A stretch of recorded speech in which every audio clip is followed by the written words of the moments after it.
ಸಮಸ್ಯೆ ಇರುವವರು ಪಿಸ್ತಾ ತಿನ್ನುವುದರಿಂದ ದೂರವಿರಬೇಕು. Options: A kidney stone, B ಅಜೀರ್ಣ, ಸಿ ಕಿಡ್ನಿ ವೈಫಲ್ಯ, ಡಿ ಅಧಿಕ ಬೊಜ್ಜು.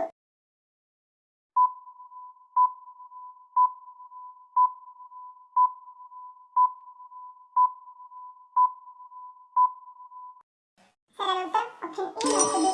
ಕಿಡ್ನಿ ಸಮಸ್ಯೆಯಿಂದ ಬಳಲುತ್ತಿರುವವರು ಪಿಸ್ತಾ ತಿನ್ನಬಾರದು, ಏಕೆಂದರೆ ಇವು ಆಕ್ಸಲೇಟ್ ಎಂಬ ಸಂಯುಕ್ತವನ್ನು ಹೊಂದಿರುತ್ತವೆ. ಇದು ಕಿಡ್ನಿ ಸ್ಟೋನ್ ಸಮಸ್ಯೆಯನ್ನು ಮತ್ತಷ್ಟು ಹೆಚ್ಚಿಸುತ್ತದೆ, ಮೂತ್ರಪಿಂಡದಲ್ಲಿ ಕಲ್ಲುಗಳ ರಚನೆಗೆ ಕಾರಣವಾಗುತ್ತದೆ ಮತ್ತು ಮೂತ್ರಪಿಂಡಗಳ ಕಾರ್ಯನಿರ್ವಹಣೆಯ ಮೇಲೂ ಪರಿಣಾಮ ಬೀರುತ್ತದೆ. ಹಾಗೆಯೇ ಹೊಟ್ಟೆಯ ಆರೋಗ್ಯ ಹಾಳಾಗಿ ಜೀರ್ಣಕಾರಿ ಸಮಸ್ಯೆಯಿಂದ ಬಳಲುತ್ತಿರುವವರು ಪಿಸ್ತಾ ತಿನ್ನಬಾರದು. ಇದು ದೇಹದಲ್ಲಿ ಶಾಖವನ್ನು ಉತ್ಪತ್ತಿ ಮಾಡುತ್ತವೆ. ಇದರ ಪರಿಣಾಮದಿಂದ ಅಜೀರ್ಣ, ಆಮ್ಲೀಯತೆ ಮತ್ತು ಮಲಬದ್ಧತೆಯಂತಹ ಸಮಸ್ಯೆಗಳ ಅಪಾಯ ಹೆಚ್ಚಾಗುತ್ತದೆ. ಹೃದಯ ಸಂಬಂಧಿ ಕಾಯಿಲೆಗಳಿಗೆ ಯಾವ ಹಣ್ಣು ರಾಮಬಾಣದಂತೆ ಕೆಲಸ ಮಾಡುತ್ತದೆ? ಆಪ್ಷನ್ಸ್: ಎ ಮಾವಿನ ಹಣ್ಣು, ಬಿ ಚಕೋತ, ಸಿ ನೇರಳೆ ಹಣ್ಣು, ಡಿ ನೇಂದ್ರ ಬಾಳೆಹಣ್ಣು.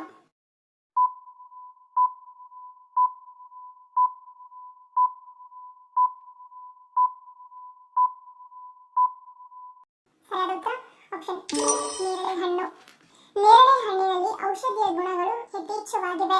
ಇದರಲ್ಲಿರುವ ಉತ್ಕರ್ಷಣ ನಿರೋಧಕಗಳು ಕೆಟ್ಟ ಕೊಲೆಸ್ಟ್ರಾಲ್ ಮಟ್ಟವನ್ನು ಕಡಿಮೆ ಮಾಡಲು ಸಹಾಯ ಮಾಡುತ್ತವೆ. ಇದರಿಂದಾಗಿ ಒಟ್ಟಾರೆ ಹೃದಯ ರಕ್ತನಾಳದ ಆರೋಗ್ಯವನ್ನು ಸುಧಾರಿಸುತ್ತದೆ. ನೇರಳೆ ಹಣ್ಣು ನೈಸರ್ಗಿಕ ನಿರ್ವಿಷೀಕರಣವಾಗಿ ಕಾರ್ಯನಿರ್ವಹಿಸುತ್ತದೆ. ಇದು ಹೆಚ್ಚಿನ ನೀರಿನ ಅಂಶ ಮತ್ತು ಮೂತ್ರವರ್ಧಕ ಗುಣಲಕ್ಷಣಗಳನ್ನು ಹೊಂದಿದ್ದು, ಅದು ವಿಷವನ್ನು ಹೊರಹಾಕಲು ಮತ್ತು ನಮ್ಮನ್ನು ಹೈಡ್ರೀಕರಿಸಲು ಸಹ ಸಹಾಯ ಮಾಡುತ್ತದೆ. ಯಾವುದು ನಮ್ಮ ದೇಹಕ್ಕೆ ಅಗತ್ಯವಾದ ಶಕ್ತಿಯನ್ನು ಒದಗಿಸುವುದರ ಜೊತೆಗೆ ನಮ್ಮ ಹೃದಯವನ್ನು ಗಟ್ಟಿಯಾಗಿಸುತ್ತದೆ? ಆಪ್ಷನ್ಸ್: ಎ ತುಪ್ಪ, ಬಿ ಡ್ರೈ ಫ್ರೂಟ್ಸ್, ಸಿ ಮೊಳಕೆ ಕಾಳು, ಡಿ ಅವಕಾಡೋ.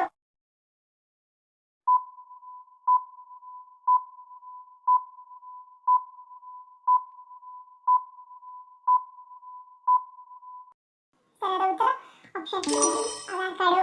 ಅವಕಾಡೋ ದೇಹವು ಶಾಖವನ್ನು ತಣ್ಣಗಾಗಲು ಅಗತ್ಯವಿರುವ ಎಲ್ಲಾ ಪೋಷಕಾಂಶಗಳನ್ನು ಒಳಗೊಂಡಿರುತ್ತದೆ.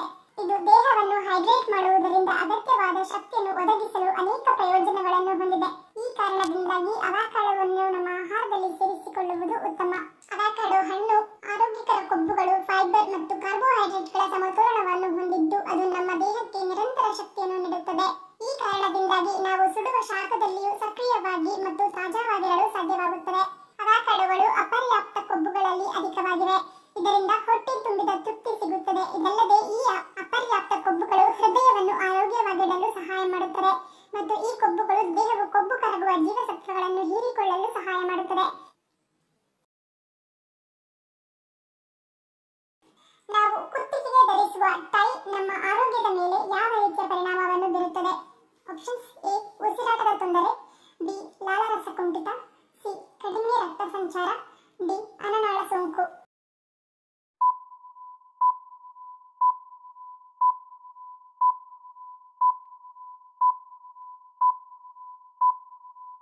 ಸರಿಯಾದ ಉತ್ತರ ಆಪ್ಷನ್ ಡಿ ಕಡಿಮೆ ರಕ್ತ ಸಂಚಾರ. ಅಧ್ಯಯನಗಳ ಪ್ರಕಾರ ನೆಕ್ ಟೈ ಧರಿಸುವುದರಿಂದ ನಿಮ್ಮ ಮೆದುಳಿಗೆ ರಕ್ತದ ಹರಿವನ್ನು ಶೇಕಡ 7.5 ಕಡಿಮೆ ಮಾಡುತ್ತದೆ. ಇದು ನಿಮಗೆ ತಲೆ ತಿರುಗುವಿಕೆ, ವಾಕರಿಕೆ ಮತ್ತು ತಲೆನೋವು ಉಂಟು ಮಾಡಬಹುದು. ಅವು ತುಂಬಾ ಬಿಗಿಯಾಗಿದ್ದರೆ ಮತ್ತು ಸೂಕ್ಷ್ಮ ಜೀವಿಗಳನ್ನು ಒಯ್ಯುವಲ್ಲಿ ಉತ್ತಮವಾಗಿದ್ದರೆ ನಿಮ್ಮ ಕಣ್ಣುಗಳಲ್ಲಿ ಒತ್ತಡವನ್ನು ಹೆಚ್ಚಿಸಬಹುದು. ಯಾರು ದುಷ್ಟಶಕ್ತಿಗಳನ್ನು ನೋಡುವ ಸಾಮರ್ಥ್ಯವನ್ನು ಹೊಂದಿರುತ್ತಾರೆ? ಆಪ್ಷನ್ಸ್: ಎ ಅಮಾವಾಸ್ಯೆಯನ್ನು ಜಯಿಸಿದವರು, ಬಿ ಮರುಜನ್ಮ ಪಡೆದವರು, ಸಿ ಆಧ್ಯಾತ್ಮರು, ಡಿ ಕೋಮಾದಿಂದ ಹೊರಬಂದವರು.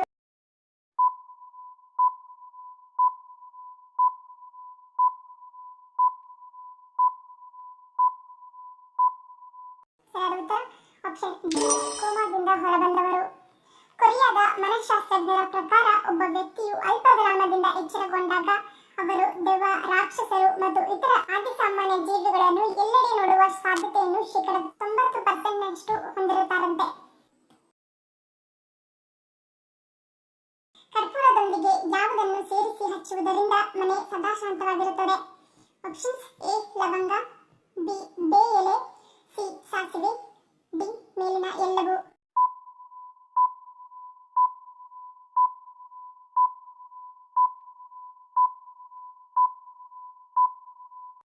ಸರಿಯಾದ ಉತ್ತರ ಆಪ್ಷನ್ ಬಿ ಬೇ ಎಲೆ.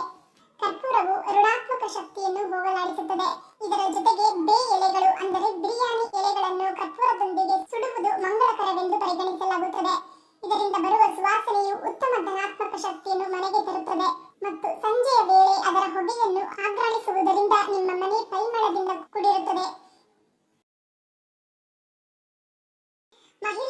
ತಮ್ಮ ಗರ್ಭಧಾರಣೆಯ ಸಮಯದಲ್ಲಿ ಸಾಮಾನ್ಯವಾಗಿ ಕಾಡುವ ನಿಶಕ್ತಿ ಸಮಸ್ಯೆಯನ್ನು ದೂರವಾಗಿಸಲು ಯಾವುದನ್ನು ಸೇವಿಸಬೇಕು? Options: A paneer, B soybean, C ಮಾಂಸಾಹಾರ, ಡಿ ಸೋರೆಕಾಯಿ.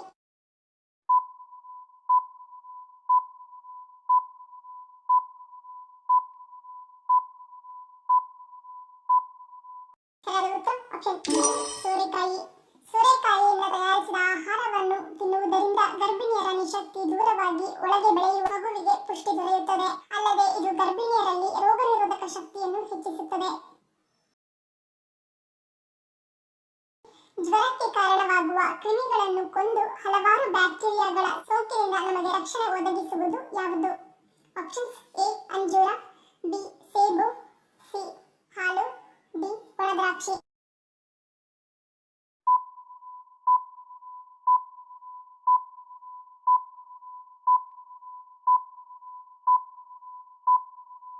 ಸರಿಯಾದ ಉತ್ತರ ಆಪ್ಷನ್ ಡಿ ಒಣದ್ರಾಕ್ಷಿ.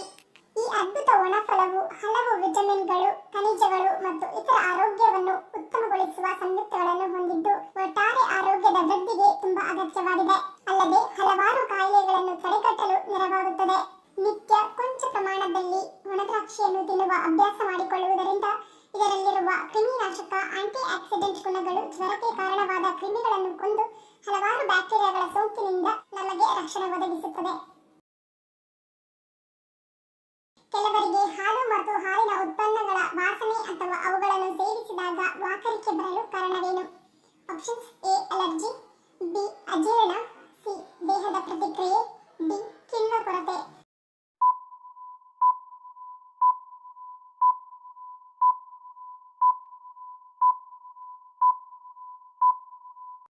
ಸರಿಯಾದ ಉತ್ತರ ಆಪ್ಷನ್ ಡಿ ಕಿಣ್ವ ಕೊರತೆ.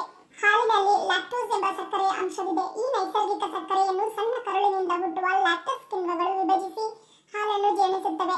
ಇದು ಜೀರ್ಣವಾಗದೆ ಹೋದಾಗ ಹಾಲು ದೇಹಕ್ಕೆ ಸೂಕ್ತವಲ್ಲ. ಆದರೆ ಮಗು ಹುಟ್ಟಿದ 5 ವರ್ಷಗಳ ಬಳಿಕ ನೈಸರ್ಗಿಕವಾಗಿ ಇದರ ಉತ್ಪಾದನೆ ಕುಂಠಿತಗೊಳ್ಳುತ್ತದೆ. ಕೆಲವರು ಆನುವಂಶಿಕವಾಗಿ ಕಡಿಮೆ ಮಟ್ಟದ ಲ್ಯಾಕ್ಟಸ್ ಕಿಣ್ವ ಹೊಂದಿರುತ್ತಾರೆ.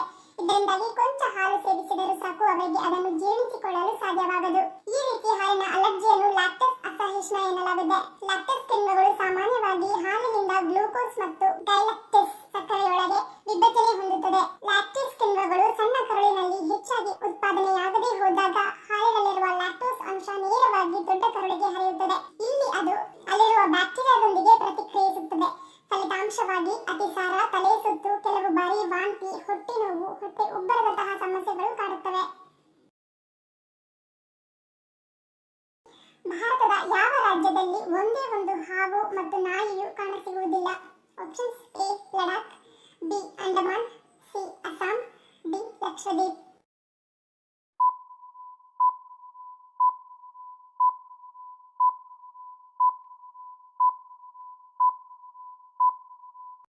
ಸರಿಯಾದ ಉತ್ತರ ಆಪ್ಷನ್ ಬಿ ಲಕ್ಷದ್ವೀಪ್. ಲಕ್ಷದ್ವೀಪಕ್ಕೆ ಸೇರಿದ ಪ್ರಮುಖ ವಿಷಯವೆಂದರೆ ಇದು ದೇಶದ ಏಕೈಕ ಹಾವು ಮುಕ್ತ ರಾಜ್ಯವಾಗಿದೆ. ಲಕ್ಷದ್ವೀಪದ ಫ್ಲೋರಾ ಮತ್ತು ಫೌನಾ ಪ್ರಕಾರ ಲಕ್ಷದ್ವೀಪವು ಹಾವು ಮುಕ್ತ ರಾಜ್ಯವಾಗಿದೆ. ಇಲ್ಲಿ ನಾಯಿಗಳು ಕಾಣಸಿಗುವುದಿಲ್ಲ. ಲಕ್ಷದ್ವೀಪ್ ಆಡಳಿತವು ತಮ್ಮ ದ್ವೀಪವನ್ನು ಹಾವು ಮತ್ತು ನಾಯಿಗಳಿಂದ ಮುಕ್ತವಾಗಿಡಲು ನಿರಂತರವಾಗಿ ಪ್ರಯತ್ನಗಳನ್ನು ಮಾಡುತ್ತಿವೆ. ಧನ್ಯವಾದಗಳು. ನಿಮ್ಮ ಪ್ರೀತಿಯ ಲೈಕ್ ಕೊಟ್ಟು ಪ್ರೋತ್ಸಾಹಿಸಿ. ಇನ್ನು ಹೆಚ್ಚಿನ ಮಾಹಿತಿಗೆ ನಮ್ಮ ಚಾನೆಲ್ ಸಬ್ಸ್ಕ್ರೈಬ್ ಮಾಡಿ, ಪಕ್ಕದಲ್ಲಿರುವ ಬೆಲ್ ಬಟನ್ ಕ್ಲಿಕ್ ಮಾಡಿ. ಇನ್ನೊಂದು ಇಂಟ್ರೆಸ್ಟಿಂಗ್ ಪ್ರಶ್ನೆಗಳೊಂದಿಗೆ ಸಿಗ್ತೀನಿ. Love you all. Take care.